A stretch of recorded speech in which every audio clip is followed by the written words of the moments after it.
can do it.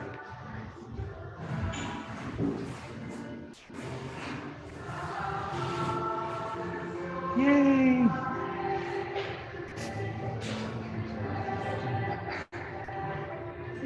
You know what I think the problem was last time?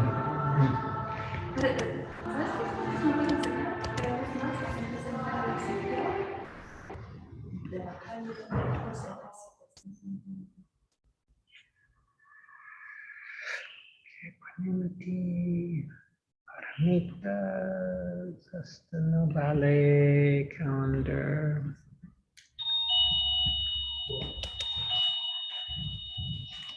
WhatsApp we don't need.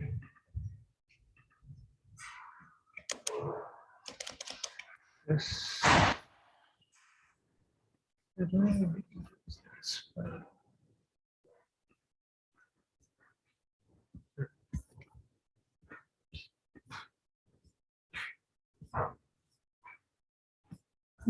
Yeah, okay.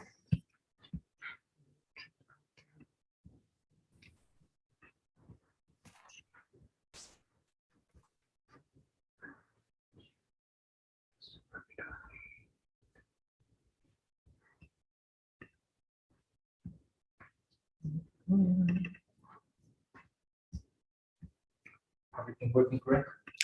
I think so. You know, and I think the thing that freaked me out last week was that I had two Gmail accounts open, and I think it was causing like a conflict. So I closed, because now that I've moved everything to the Saladana 108, you know, I need to close my personal one. The problem is I have all the handouts and everything in my personal one. So I don't know how to, right, but I pulled them down now, so I don't think I need to have it open.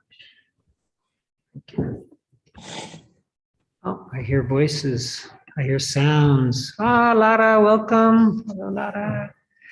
Emilio, welcome. Thank Thank you. you, Emilio, for your fantastic offer to help us with the filings. That is such a relief. It's a pleasure. Grateful for that.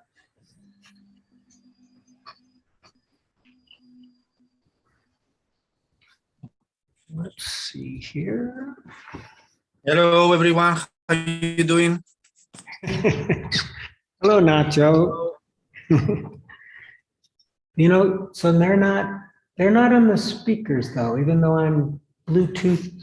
Through your computer. Yeah, You so need to maybe it's an change- adjustment. Yeah. Change the. So I go to audio settings, right? Yeah. So it says speaker. Can you? Oh, it doesn't let you. Oh, you know what? Maybe it's just from here. A Oh, there, series. select the speaker. So not microphone, speaker, right? There you go. Hey, Nacho, can you grace us with your voice again? Where did you go? Oh, Nacho. Yes, Lara? sure thing. No problem. Oh, okay. How you doing? Okay, good. It's coming from the The speakers. volume is quite low. Quite low. I wonder, it was low. How do I do that? I go to audio settings. Oh, it's like mid. Okay, otra vez. Do you want me to? Oh, okay. Too loud. Okay, we're just testing. Okay. Okay, nada más. Gracias. You already have a very projecting voice, Nacho. You need to be careful with that. It could be a weapon.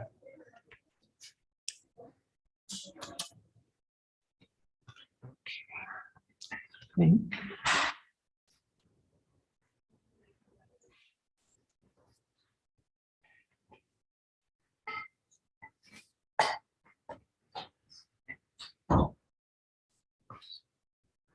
So we'll give a couple minutes, a couple people still coming.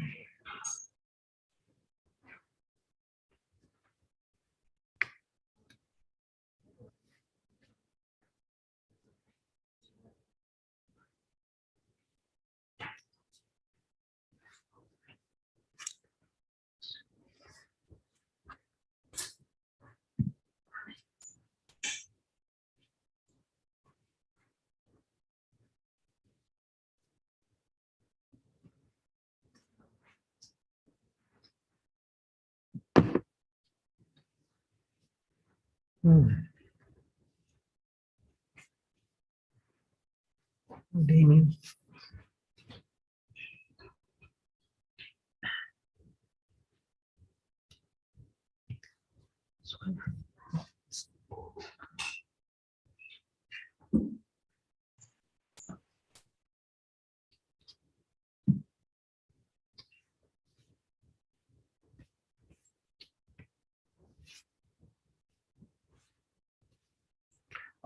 Hello, David. I think it's two weeks in a row, huh? Maybe, or 2 out of 3. Very good. Bienvenido de nuevo. Gracias. It's a little too high for it needs to be. Let's go to participants. Mute. And you, Carlos, you are muted. Okay. Okay. You'll be up there, right? So maybe we will start. Welcome to Saladana. We have today Lucas visiting from Barcelona. Shall I switch the light up? If you want to, sure.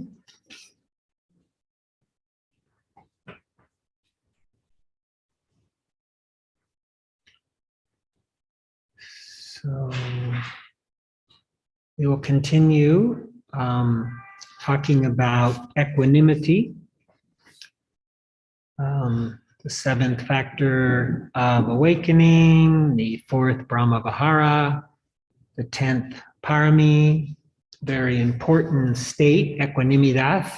La palabra in Pali is upekkha, upekkha. And I think we'll probably spend two Sundays on, 2 more Sundays, or today and the next Sunday, on upekkha, because there really is so much there. And it is probably considered to be kind of the ultimate state, this equanimity, this balance, where we don't get too thrown off one way or another by life's events, by our thoughts, by lo que sea, right? And what's kind of fun about it is that in the Buddhist tradition, they use a lot of phrases to help us cultivate equanimity. And as one of my teachers, James Perez, said, you know, the mind, la mente es muy suave, you know, es muy, la palabra in English is not susceptible. It is suggestible. Suggestible. How would you say that in Spanish, Carlos, for Lucas? ¿Ah? Cuestionable. Cuestionable, ok. Gracias, Nacho. Es mejor de aquí. Tenemos traductores aquí en la sala. And so we could kind of suggest to our mind what we want the mind to do. It's like a form of intention. And so one of the ways we can work with this is just to say to our mind, may I have more balance, or may I have more equanimity in this moment, right? If we're like, whoa, you know, things are not going our way, may I have more equanimity in this moment, or any, may I have some equanimity in this moment.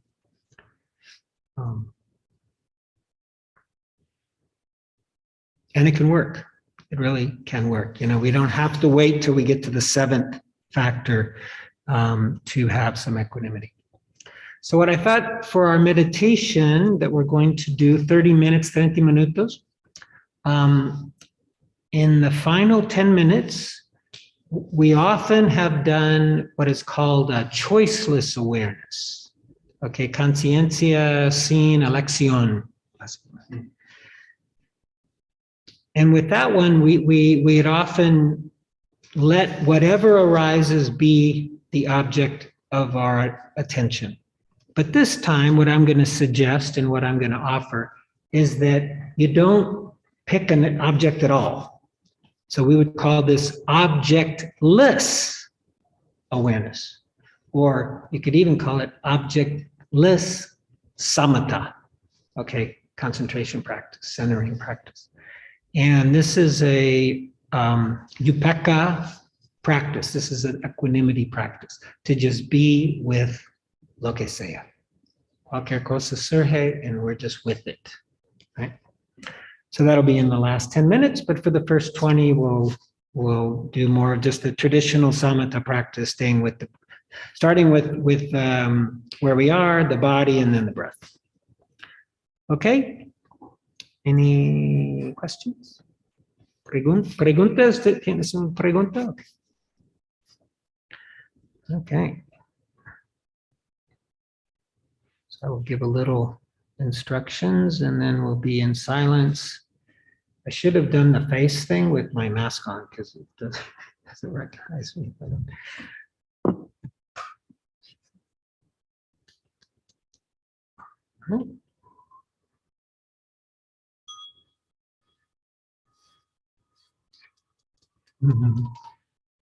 Okay.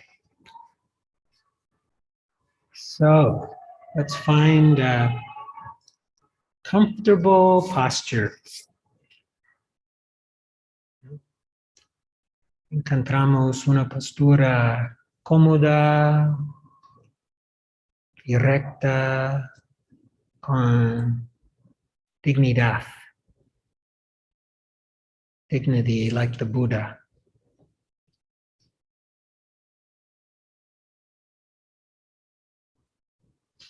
And just take a moment to be aware of what is around you.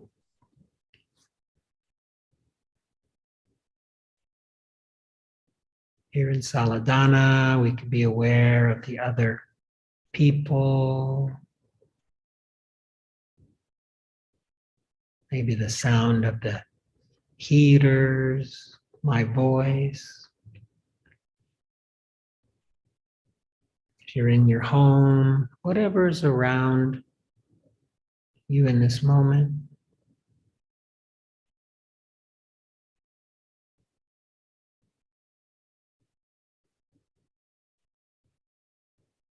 And it's possible that you notice that your body is present. It's right there in the middle of it all.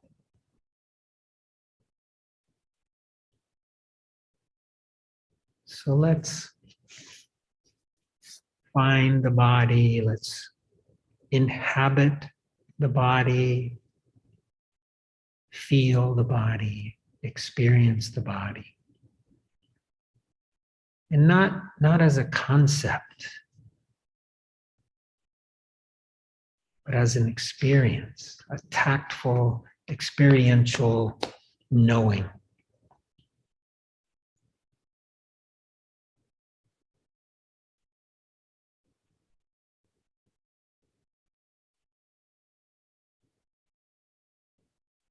So maybe there's flows of energy in the body.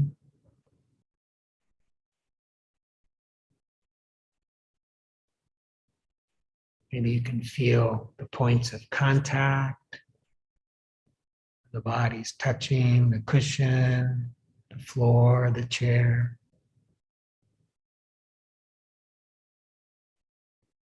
Any sensation can help ground our attention into the present moment, into the body, to bring about an embodied presence.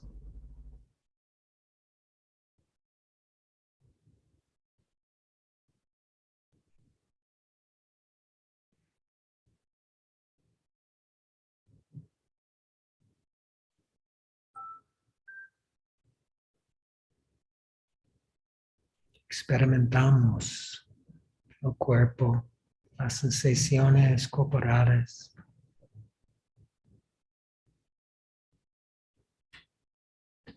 Con curiosidad,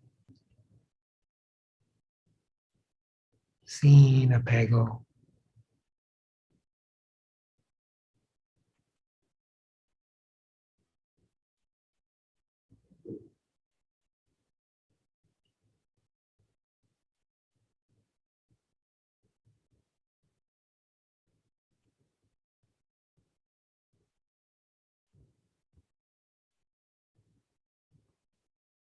And while we experience the body,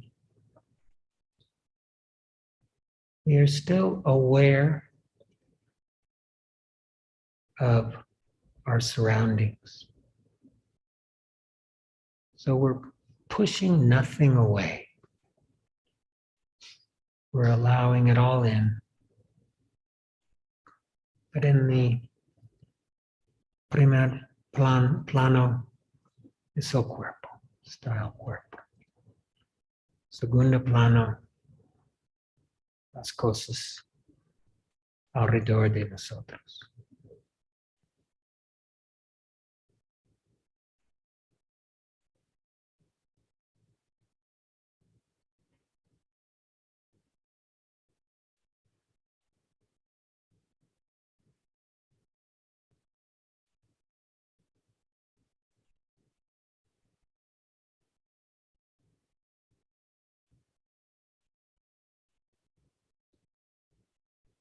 And with thoughts, the same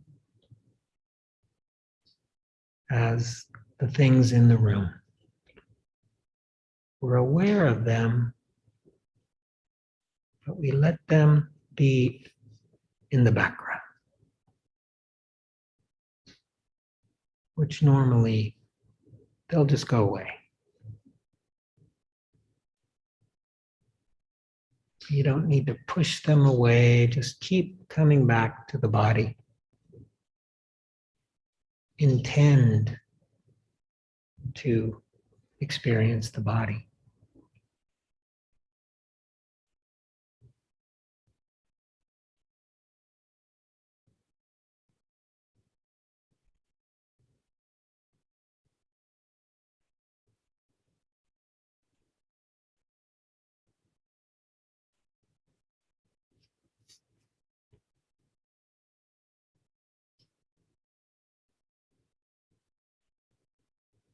And now, if you haven't already, bring your attention to the breath.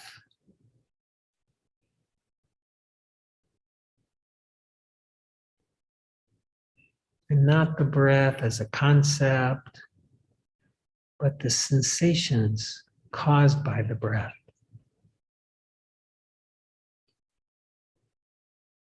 The movement of the body, for instance, the movement of the belly, the chest, the sensations at the nostrils.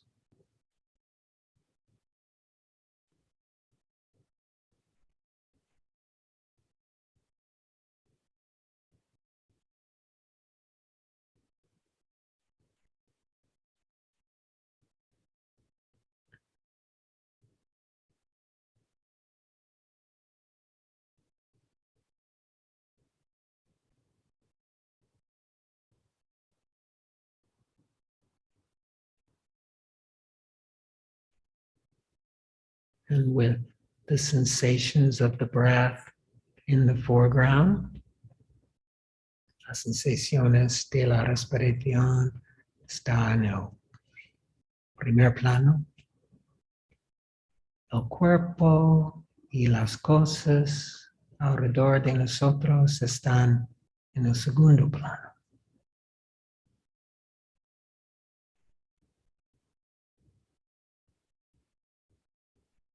Somos conscientes de todo.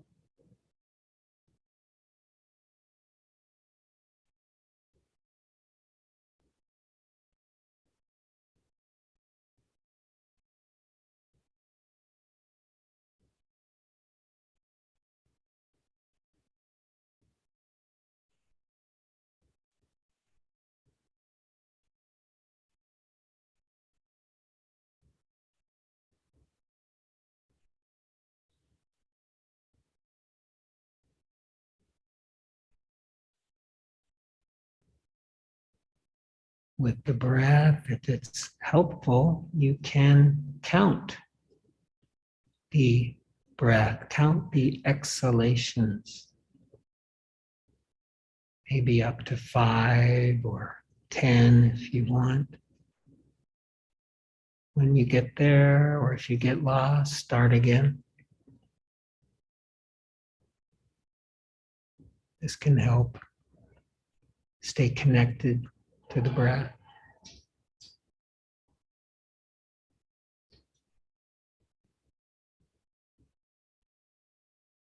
We can also use labels, etiquetas,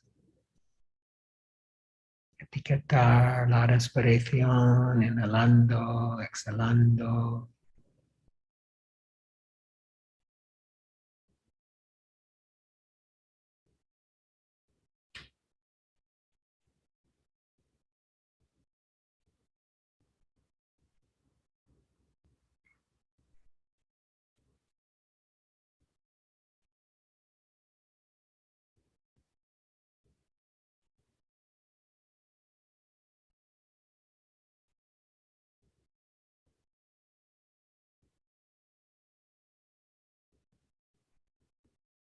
And now, if you feel more centered and more calm, especially calm, bring the sensations at the nostrils into the foreground. Las sensaciones en las fosas nasales.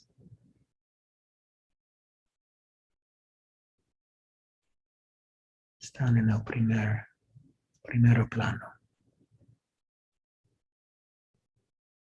Somos conscientes de todo, el cuerpo, las cosas, la respiración, en el cuerpo entero. Pero la atención está en la nariz.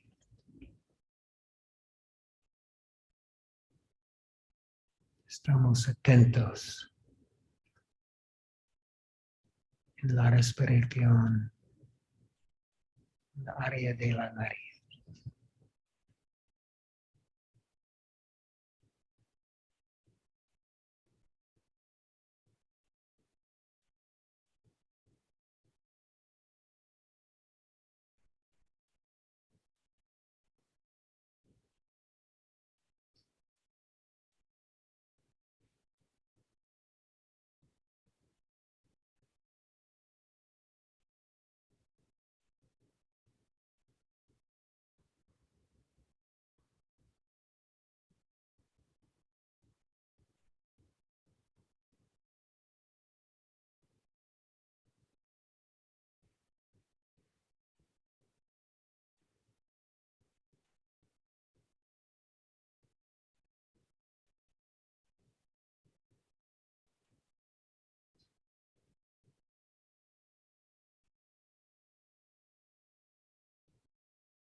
If it is difficult to stay with the breath at the nostrils, you can always go back to the body breathing, which can have a calming effect on the mind and the body. And then return to the nostrils when you feel more calm.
So if you are willing,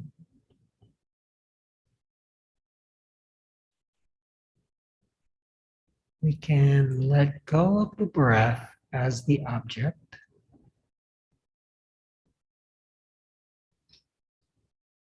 and allow our attention to rest in the awareness or in the knowing.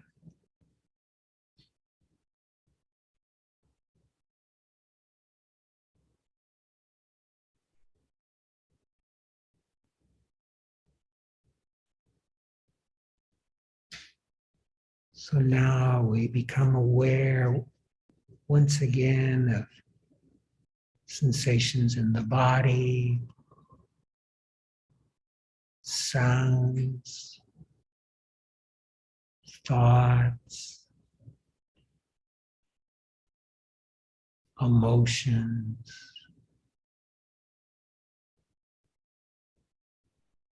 We let it all in,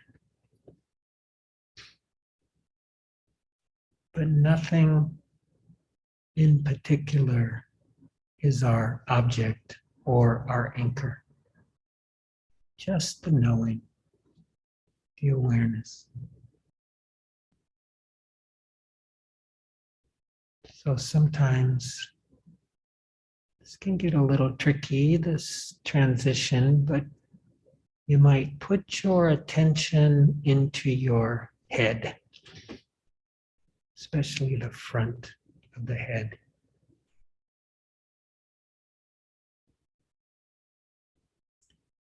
And pretend you can see with your eyes closed everything that is passing, arising, staying, leaving.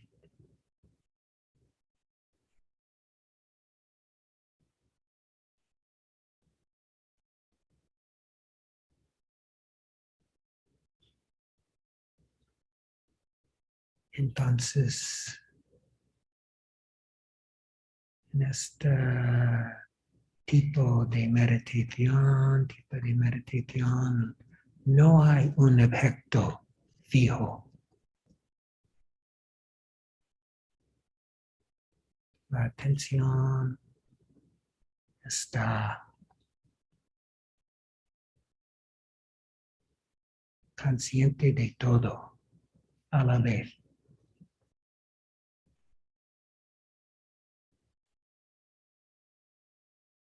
Somos atentos a la conciencia de lo que sea.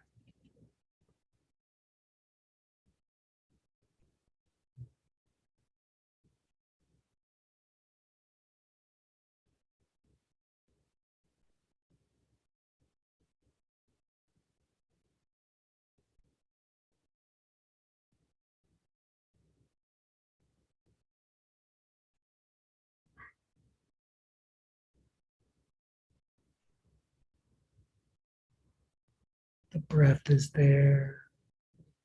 The sensations in the body is there. Thoughts come and go.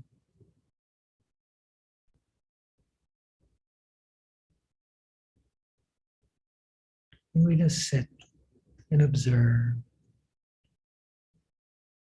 the passing show.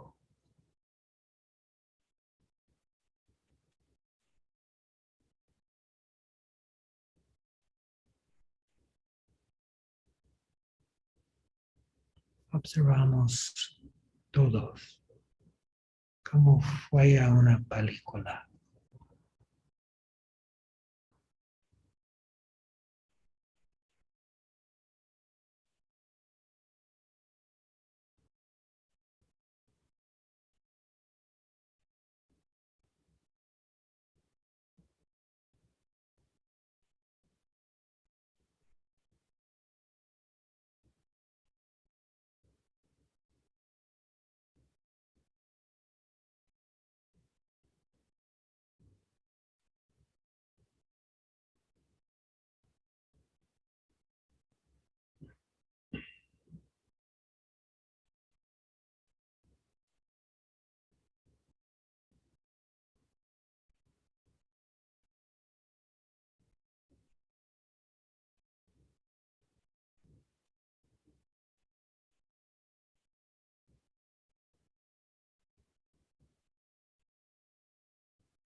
If it's helpful, you can use a common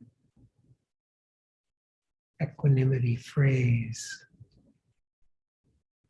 Right now, it's like this.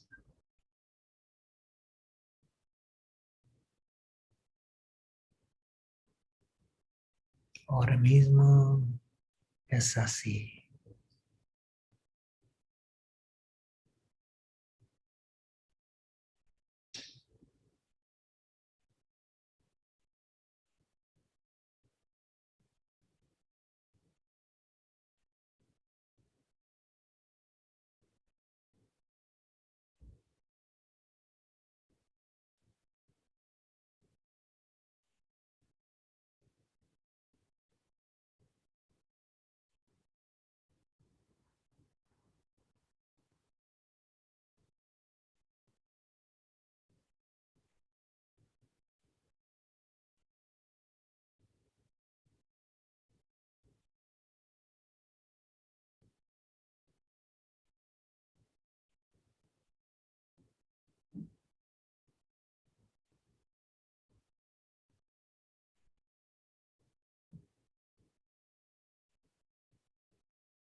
And now, as we make the transition, finalizing, finishing our formal meditation, let's offer a little metta, a little goodwill, gratitude, loving kindness, first to ourselves, thanking ourselves for our practice, the goodness of our practice, showing up today for yourself and for others.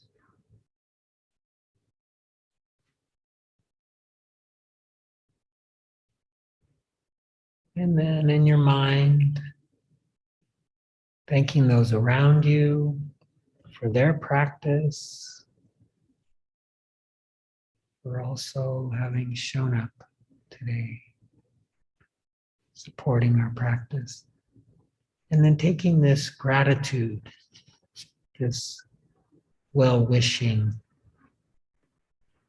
and imagine you can spread it out in all directions, touching all of life.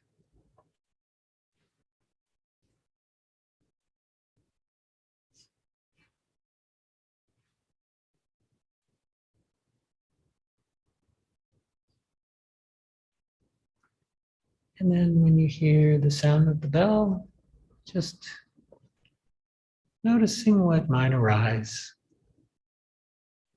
Thoughts, feelings. And again, with equanimity.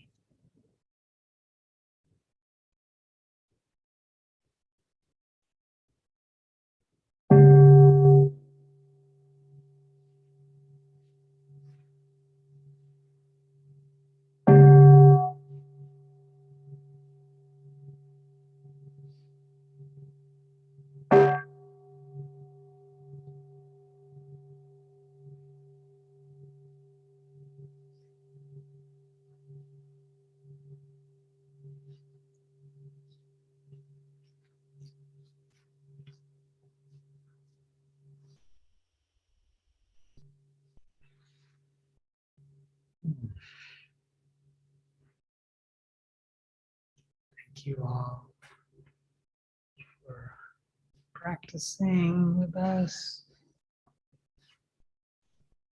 indulging me a little with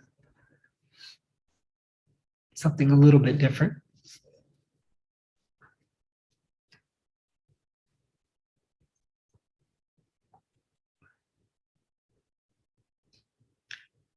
You know, even during our meditation, we can use, these supportive phrases. Like I was thinking of offering them, but it seemed like I was talking already too much. But we can say, like, if our mind is really busy, they just won't quiet down, we can ask, please, Mr. Mind or Mrs. Mind, Miss Mind, can you calm down? Can you relax? Or, we could use the phrase I mentioned at the beginning, may I have more equanimity in this moment, or may my mind have more equanimity. And it's really just interesting how powerful intention or suggestion is, and how suggestible, susceptible, willing the mind can be. It's quite amazing.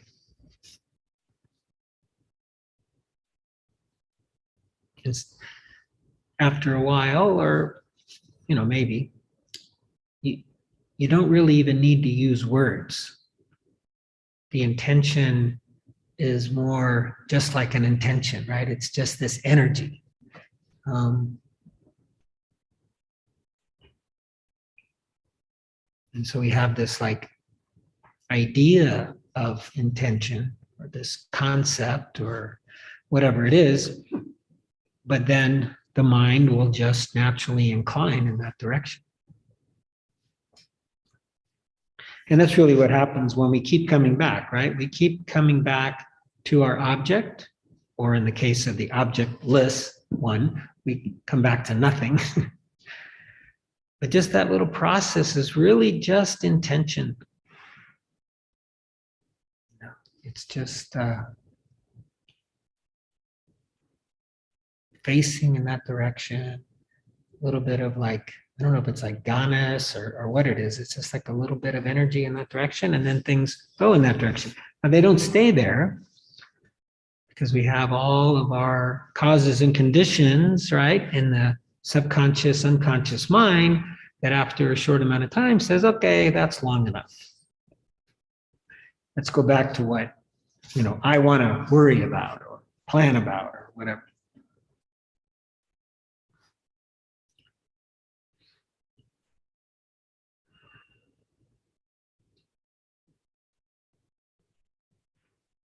Anyways, so talking more about equanimity.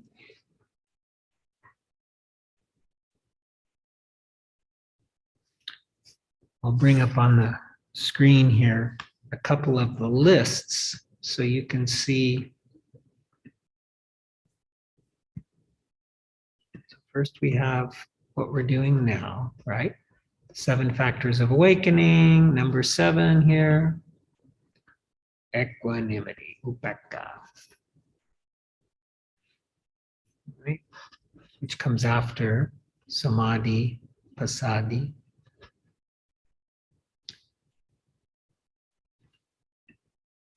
And now these, we haven't talked about these much, but they're quite fascinating. These are called the paramis in Pali. Pali, we call them the paramis. I think they're the paramitas in Sanskrit. Roughly translated as the perfections, the perfects, right? And look at this. This is, I like the fact that the very first one is Dana. Yay, Dana. Because Saladana, right? This is the first one. And this is the Theravada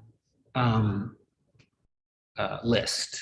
So in the Theravada tradition, there are 10 of these paramis. In the Mahayana, there are 6.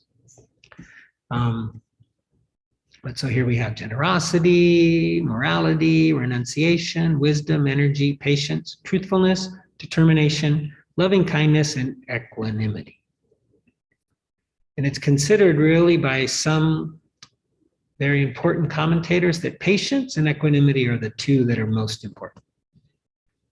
With those, we pretty much can do anything. Patience and equanimity.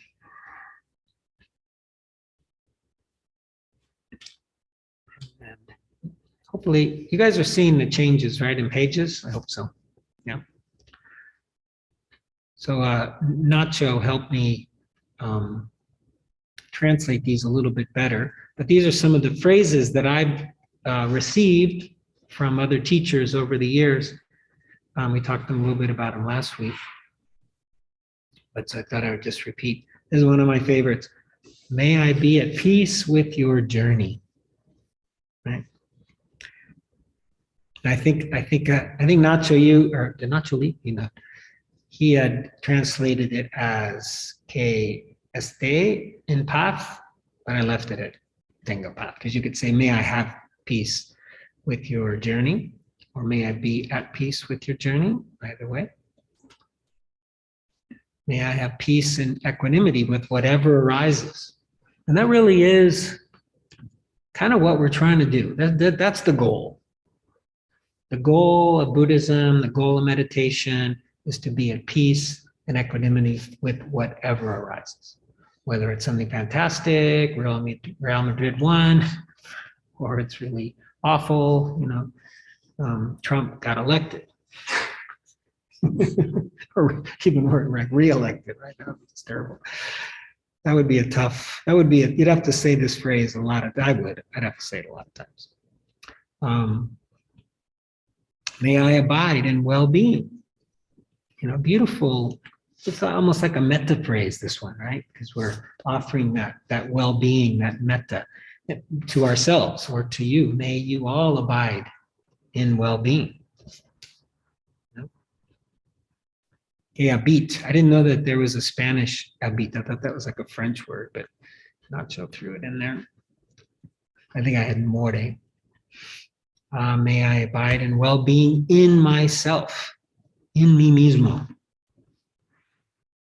I mean, so, it's funny. There are some people, maybe the narcissist, right, where these are a little easier, right? May I abide in well-being in myself, because us narcissists, me, are kind of me focused, right? And then for others, this is hard. It's like, no, I'd much rather you be happy and you have well-being, and to get to themselves is the challenge. So you can start off with whatever is easiest. It's so important, I think, that meditation be, fun even, but definitely not a chore.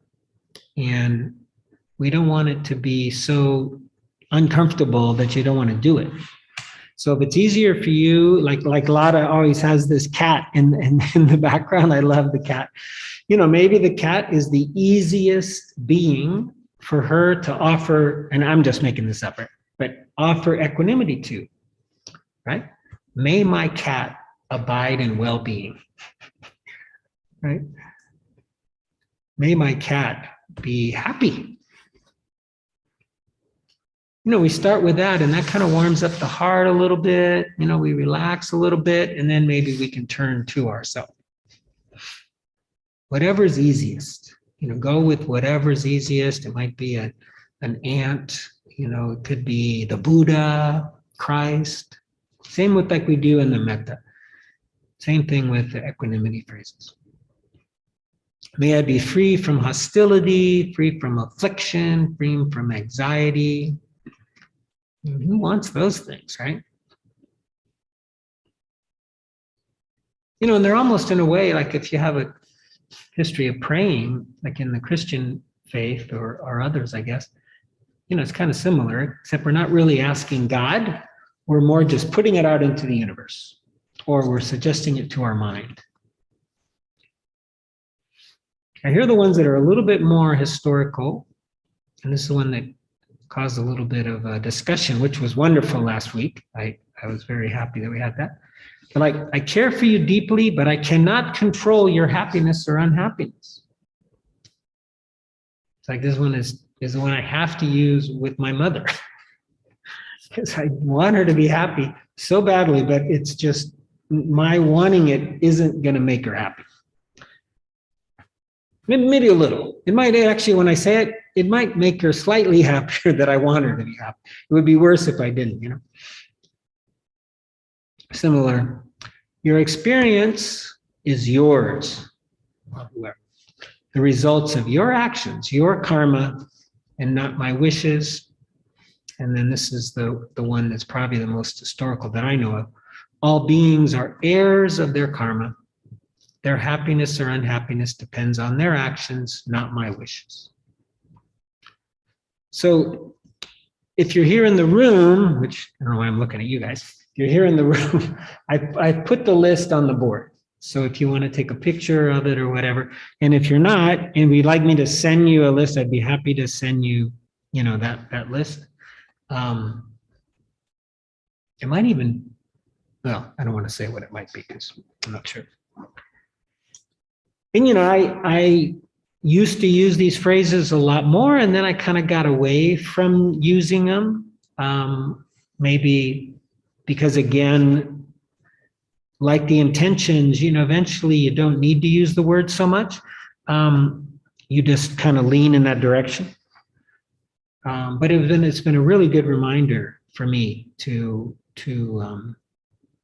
remember the ones and love the pithy ones. And I think it was Ajahn Sumedho is the one that kind of coined or made famous like this.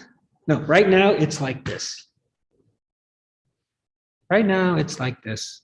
So even if pain is arising, emotional discomfort, sadness, fear, conflict, whatever it is, the idea is to be with whatever is. And so we would just say, like right now, it's like this. Right now, it's like this. Ahora mismo es así. Is this suficiente? Or would you add more to that? Just es así, no? Ahora mismo es así. Maybe we need a little help. We can ask, may I have more equanimity in this moment? May I have more peace in this moment? May I be more spacious in this moment? And at least in that moment when we're asking the question, when we're making the wish, when we have the deseo, we're going to be good. It may last a minute, it may last 10 seconds, it might last much longer, you never know. But at least in the moment, you'll be mindful, you'll be back in the present moment, and you'll be cultivating something wholesome in that moment that you say that. May I be happy, may I be at peace, may I have equanimity. And some of us are, more verbal. We need these verbal practices, these verbal reminders. Others are more spacious, and it's more about image and so forth. You figure out, or maybe you know already, what works for you, and then you use it. Don't let this be difficult. It's like completely opposite what the idea is if it's challenging, including with our posture, what object you use. If you use the nostrils, sometimes that can get kind of, intensifying.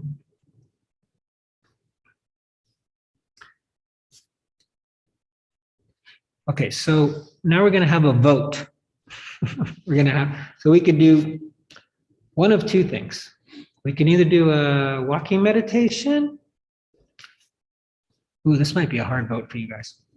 Or there are two, we'll just do the walking meditation. I'm not even going to make it difficult for you. It almost seemed like one that would be really hard to decide. So we'll do walking meditation. Sorry about that. I hope if you contact me later, I can tell you what I was going to say. They're just exercises. They're just equanimity exercises, but maybe we can do one after the walk. So we'll walk for, let's say, 6 minutes, or even 7 minutes, okay? And we'll do walking meditation. Lucas, ¿conoces la meditación caminando, no? Ah, okay.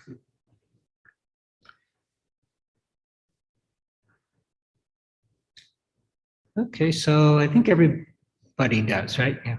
So we're going to walk for 7 minutes. And even there, if your walking is kind of going not like you want it to, you can bring to mind some of these phrases.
Thank you.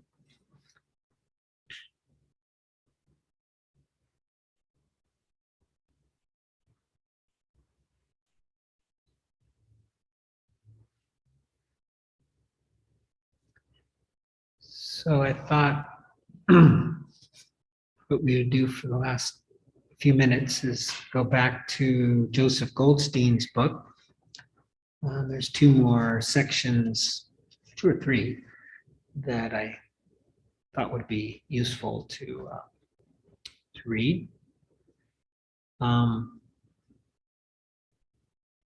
Yeah, maybe we'll do that for a few minutes, and then I'm going to stop a little bit earlier, and maybe we'll do one of these little 90-second exercises that can be they can be helpful, even in our daily lives. So first we'll look at a little bit of Joseph's work here. So let's see, I hit share screen, right?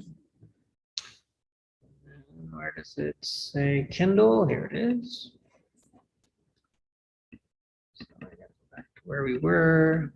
When we ended. Where were we? Oh, no, we did that one already, right? We did praise and blame and fame and disrepute. We did that, right? Yeah, I think this is where we were last week. Okay, so many of you are familiar with the Brahma Viharas, the divine abodes, right? So Brahma is like divine, means many things, but and Vihara is where you reside. And let's see. Oh my God. Oh. My friend who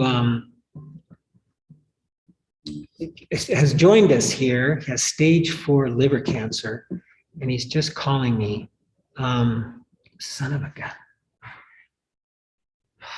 I'm just going to answer, and I'm just going to tell him,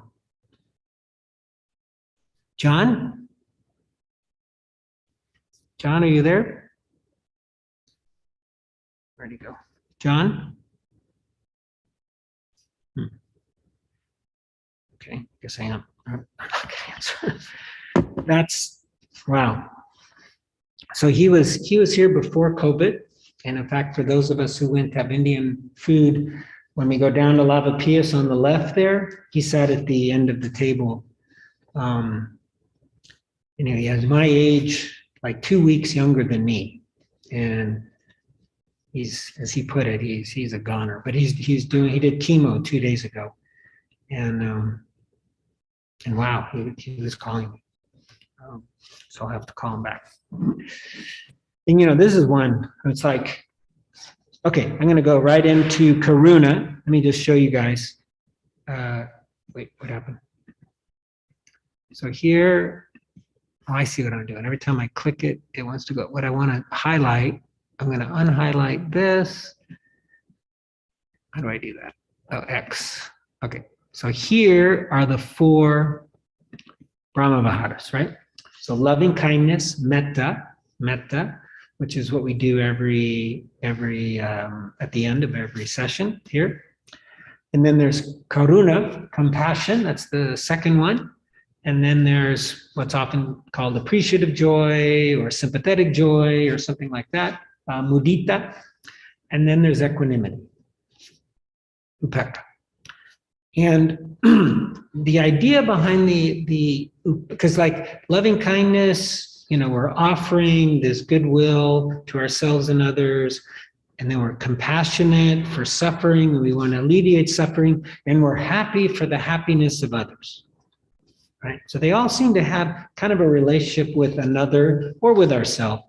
And then there's equanimity, which kind of seems a little different than those 3, but really what it is, it's so that those 3 don't overwhelm us.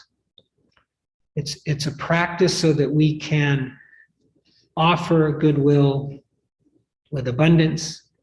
A really important one, and this is what goes back to my friend John here, where I can be compassionate for his suffering, right? I mean, even as I say it, I can just feel the sadness that I have, he's probably got a year. Who knows? Maybe more, but without being overwhelmed myself, without being too sad, right? And especially like if you're talking to somebody who's really suffering, and then I'm suffering, that isn't so good for that person, right? It's like, dude, I'm the one dying, and you're sitting here crying. It's not that helpful. So equanimity gives us the resource, right, to be able to be compassionate, the spaciousness, balance. And then with appreciative joy, this is kind of a funny one, but it's like, let's say somebody has some great success in whatever they're doing. Maybe they found a boyfriend and they're going on a trip, or something like that. And then we're like, yeah, that's so great, and then we're like too excited. It's kind of like, okay. Tranquilize? Is that a word? No, maybe not. It's like chill. And the equanimity, it like works with what are called the near enemies of these other three, the near enemies. So like with loving kindness, the near enemy, you might even call it as like codependence. It's like I literally do everything to make sure that you're happy, things that even you should do. That might be an example of that. And this appreciative joy, the near enemy is envy. That's right. And so equanimity washes away those near enemies. Okay. So we got our Brahma Viharas, and it is the fourth one. And it's to allow those others to be doable, right? And then Joseph talks about the wisdom aspect of equanimity. Equanimity.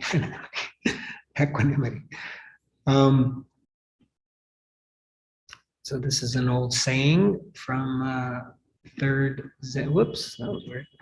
Third Zen ancestor here. The great way, so the path, right? The path. The great way is not difficult for those who have no preferences. When attachment and aversion are both absent, the way is clear and undisguised. We know the way. Make the smallest distinction, however, and heaven and earth are set infinitely apart. Kind of poetic. So this, for me, is probably one of my biggest challenges, because I have preferences all over the place, right? And I will admit they cause me to suffer at times, a lot of times.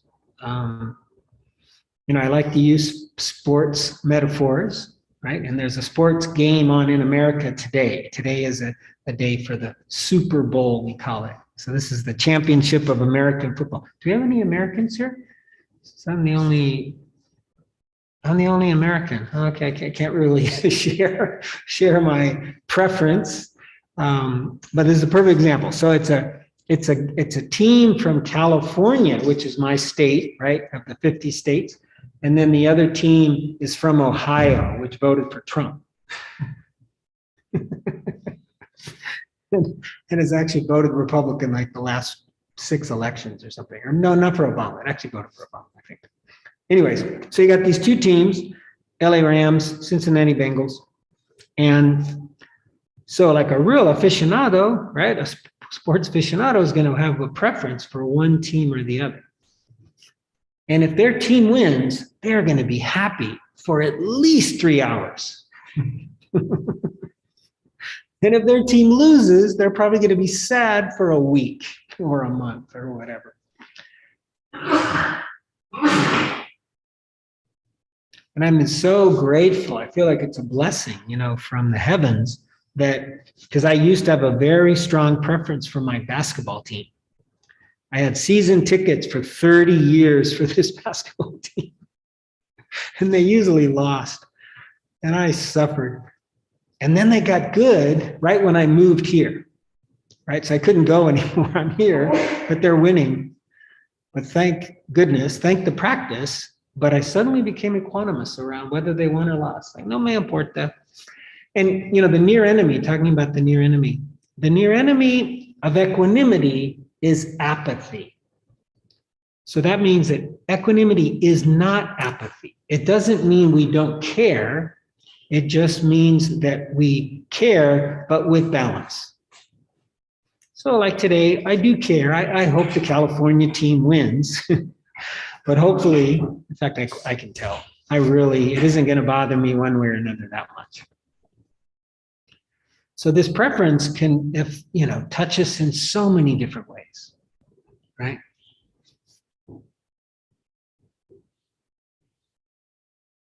Yeah, I mean, right down to the clothes we buy, the food we eat. Like at the end, I know a lot of you, or Lara especially, don't know this, but at the end, we decide where to go have dinner, right? So that's a preference. Chinese, Indian, Ethiopian, and then we have a little preference vote, see how many preferences there are for one or the other. And then there's Carlos, who's always equanimous with any choice. He's good. Okay, es muchas palabras en listen. Okay, what time is it? Okay, let's see if there's a little bit more for the wisdom aspect. Yeah, practicing the great way, just reading this, the equanimity of non-preferential awareness supports the development of all the awakening factors. And the practice that we did at the end, that objectless samatha, that objectless awareness, that basically is the non-preferential practice, right? Because you're not picking anything, you're not picking your breath, you're not picking your belly, you're just there. And so it's a really good practice to develop non-preferential awareness. And so then he just goes through, he talks about how the equanimity practice supports our awareness of the three characteristics of dukkha, that everything can, how would I say that? Dukkha, that nothing is fully satisfying, or, I forgot the first one. Where does he put the first one? He's got dukkha here. Oh, change. Anicca is here, the truth of change, right? So we know that everything is impermanent, nothing is fully satisfying, and that nothing, I like the way he puts this, nothing lasts long enough to be called a self. Nothing lasts long enough to be called a self. These become more obvious to us when we are in a state of equanimity. Okay. Enough of that. So real quickly, I think we have time. Yeah, we do. So we're going to do just a very short 90-minute meditation, or 90 minutes. Yeah, we're going to do an hour and a half meditation now. Hope you guys are ready. Equanimous about that. No. 90 segundos. No minutos. Segundos. And what I want you to do in these 90 seconds is I just want you to go inside, notice what's present, and then ask yourself, is it pleasant, unpleasant, or neither pleasant or unpleasant, neutral? So we're doing like a Vedana exercise, right? And if it's unpleasant especially, then I want you to try that phrase, right now, it's like this. Right now, it's like this. Just see if you can use that as kind of an antidote. Even if it's pleasant, whatever is there, just try that phrase and see how that is for you. So and it might not be right at 90 seconds, but find a comfortable posture. So we just go in, feel the body.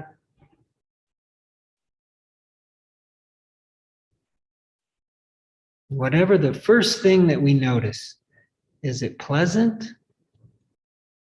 unpleasant, or neutral?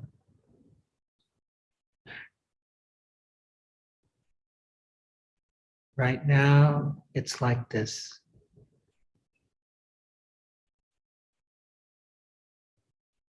Right now, it's like this.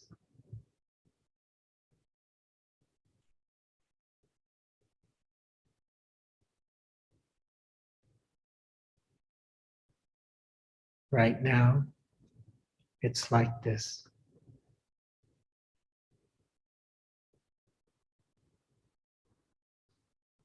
And we can even add a second exercise of seeing how everything changes. So noticing how first there was one thing, and then there's another thing.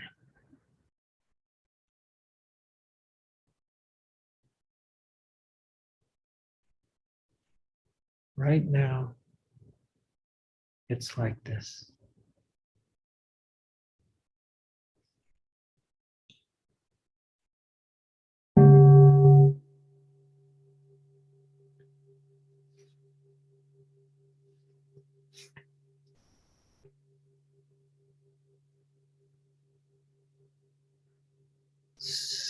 So I'm curious.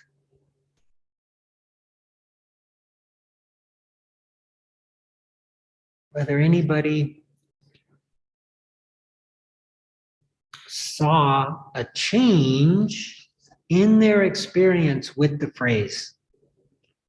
When you said the phrase, did that at all change your experience? Like for me, when I first closed my eye, what I could feel was this one leg is not happy. Right? And sitting underneath here too long. And I felt it, and I labeled it unpleasant. And then I said, right now, it's like this. And it was bizarre, but it actually lessened in terms of discomfort just from that phrase. But it doesn't, I'm not saying that happened to you, but I'm just wondering if there was any shift with the phrase and anybody online, if you want to. I had something. Yeah, Damien. Yeah, once I was saying the phrase, there it was, I just kind of felt myself relaxing. Uh-huh. Shoulders, got tension in your shoulders. Yeah. Pain, discomfort, go away, but it's eased. Just with the Great.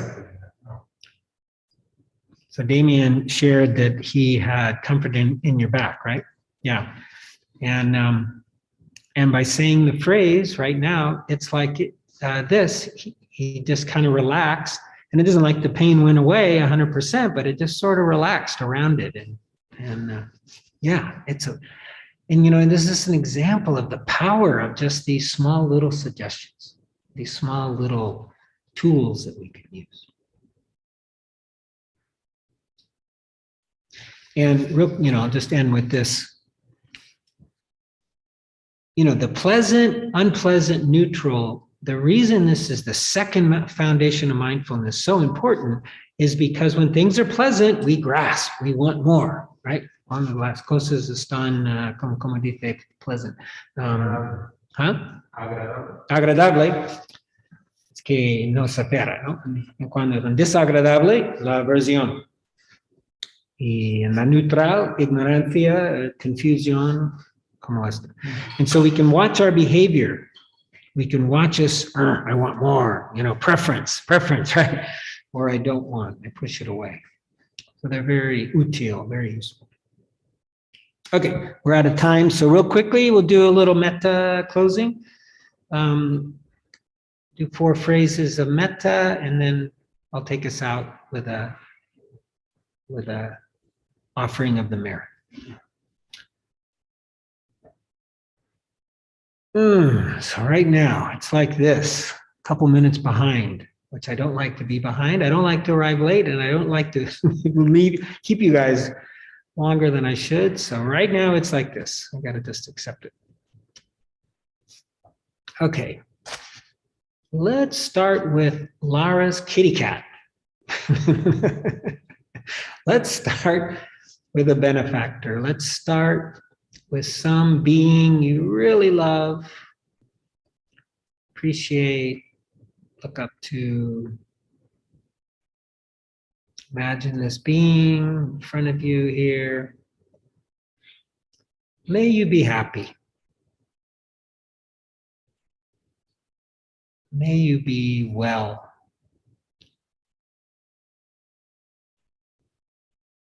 May you be safe.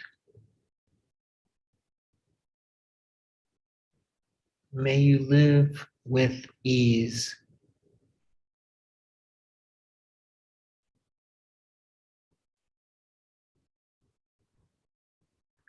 Now let's do the I. Let's do ourselves individually. So offering metta to ourselves. May I be happy. May I be well. May I be safe.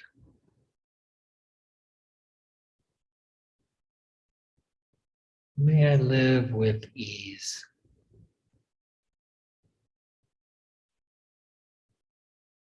And now the difficult person or the difficult being. This can be a little more challenging, but it can work. Let me tell you, have a little resentment towards somebody, a little hurt.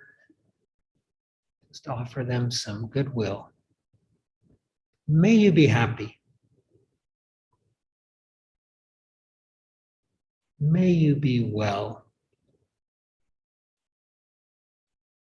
May you be safe. May you live with ease.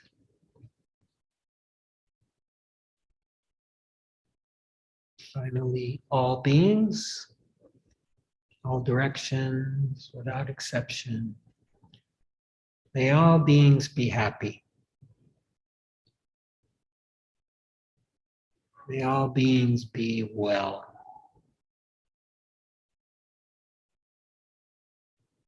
May all beings be safe.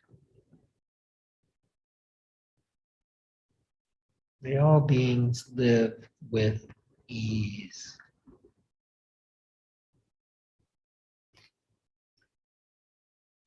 And finally, dedicating the merit of our practice, offering it up to all beings, our Buddha nature, the teachings, our Sangha, our community.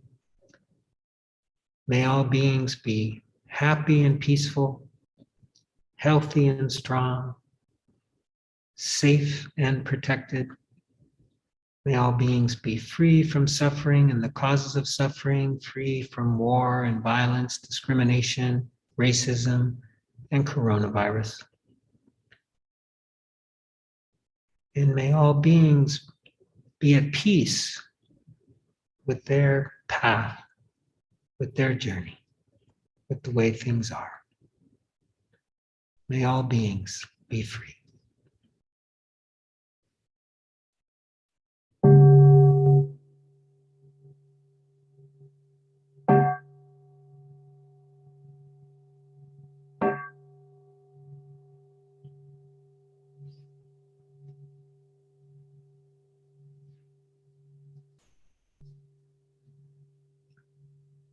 Thank you all very much for being here. Such a pleasure and a privilege, an honor. Just quickly about Donna, which, by the way, thank you all very much, but we raised 70 euros last week, which I sent off to the Garden of Hope GoFund project. So thank you very much for that. So around Donna, this generosity, this first parami, right? This is how we do things here at Saladana, where everything is done in the spirit of generosity and the spirit of giving. And so there's no charge, no cobra. And you can also practice and you can help us clean up It's really helpful. And if you see something kind of out of place or whatever, we can just kind of keep and I tell you, the place is great. I mean, it's been really well kept. Thank you, Chema and others. And you can also leave a financial donation. There's a little box where you can leave something, and it's always appreciated. There's also transferencia as possible, BISM, and there's a thing on the board there or on the website. Always appreciated. Some of us, not you guys, unfortunately, but some of us will go out maybe to have a little food. So vamos a comer algo después si tú quieres unirnos. Sí. Y en ellos hablan español. We know. Yeah, I think that's it. We have Martina, if you want to come for more English on Thursday. And of course, we have things every day, Chema on Monday and Saturday and others. So keep coming back. That's it. Thank you so much. Good to see your faces. Well, your bodies and your faces. Thank you, Jim. Thank you, Jim. Thanks. Thank you. Bye. Bye. Bye. Enjoy dinner. Bye. Hasta luego. Bye.